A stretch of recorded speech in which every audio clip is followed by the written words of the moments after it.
dear friends. Welcome to another episode of The Situation Room. Today we dive into a scenario that blends politics, revolt, and repression. The violent protests in Nepal following serious corruption allegations against the country's communist prime minister, in a context made even more explosive by the government's attempt to silence the population through internet and social media censorship. And if you haven't subscribed to the channel yet, make sure you do so now and hit the notification bell so you won't miss any of our upcoming episodes. Nepal, nestled in the Himalayas between India and Chinese-occupied Tibet, is facing one of the most turbulent crises in its recent history. On September 9th, the country witnessed the resignation of K.P. Sharma Oli, leader of the Nepal Communist Party, after days of massive protests sparked by corruption scandals. Protests that escalated dramatically when the government decided to shut down the internet and suspend access to major social media platforms. The official justification was clear: to protect democracy, combat fake news, and preserve national sovereignty. But the people saw it differently. For millions of Nepalis, this was nothing less than censorship. A desperate attempt to silence critical voices and prevent corruption scandals surrounding the political elite from spreading further. The social backdrop only fueled the outrage. Youth unemployment has reached 21%, one of the highest rates in Asia, forcing thousands to seek work abroad. Meanwhile, inside the country, the scandals exposed the lavish lifestyle of the communist elite, especially the so-called Nepo kids. The privileged sons and daughters of politicians flaunting designer clothes, imported cars, and luxury vacations. All of this stood in cruel contrast to the overwhelming majority of the population living far below any line of dignity. The breaking point came when the government ordered a nationwide shutdown of platforms like Facebook, Instagram, WhatsApp, YouTube, and X. Beyond that, new regulations required the platforms themselves to officially register in Nepal and submit to state oversight under the banner of so-called digital sovereignty. The backlash was immediate.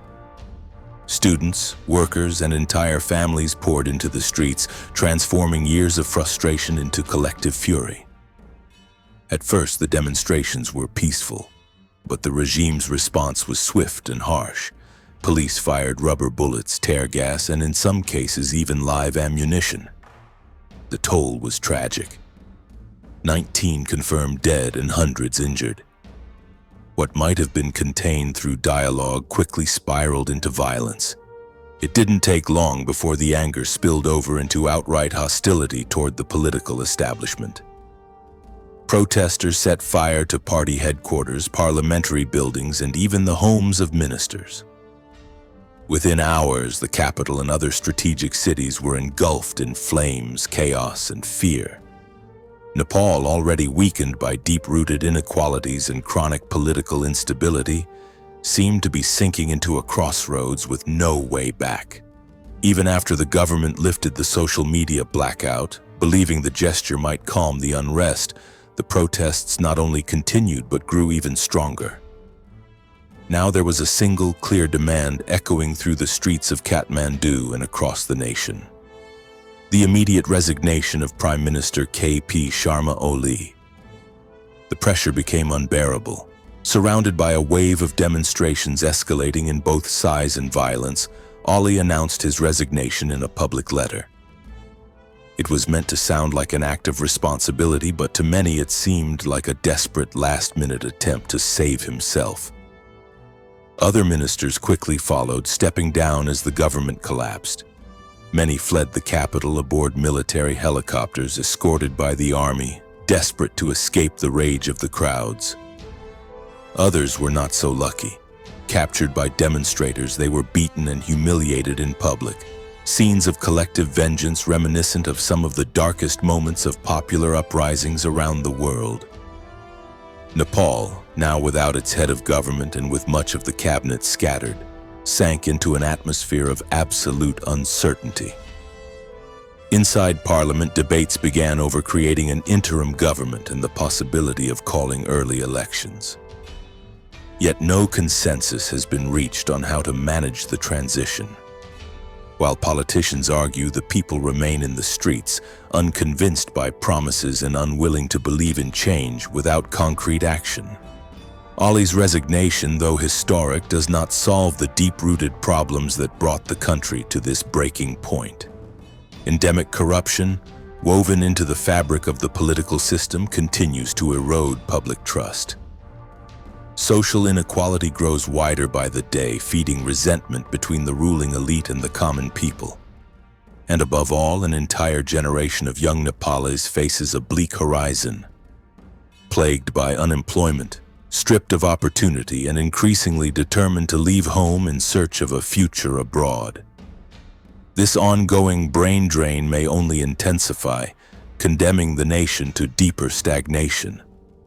The burning question hanging over Kathmandu is what comes next.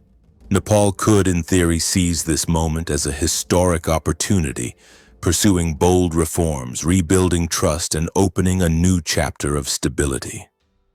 But the risk is just as real that it falls back into yet another cycle of political instability, violence, and institutional fragility. Repeating the old pattern of toppled governments, broken promises, and crises without resolution. And then there is the geopolitical dimension. Nepal, positioned between two global giants, India and China, is not merely a country in crisis, but a strategic piece on the regional chessboard. New Delhi watches nervously, fearing that instability could open the door to greater Chinese influence in the Himalayas. Beijing, on the other hand, sees opportunity in chaos, an opening to expand its economic and political presence, especially as it pushes forward with key belt and road corridors. This means that any prolonged internal crisis will inevitably invite external maneuvering, adding even more layers of complexity to Nepal's fragile situation. The future of Nepal now rests in the hands of whoever emerges as its next leaders.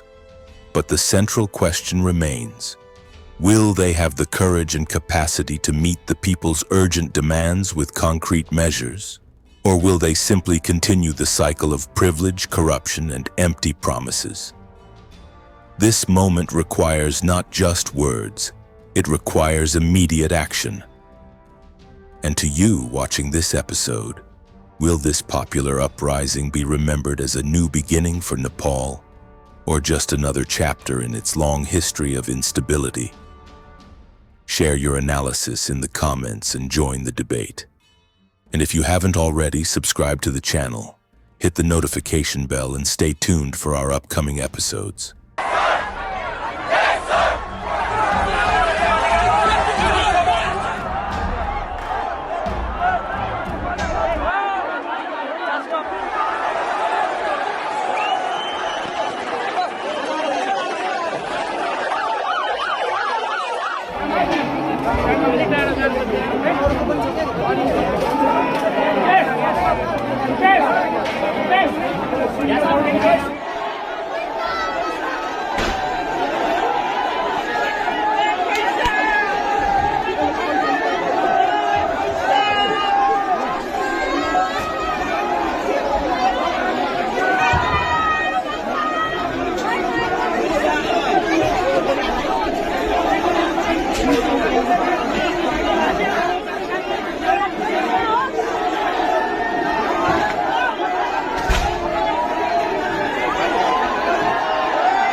मान्छे छ के भन्छ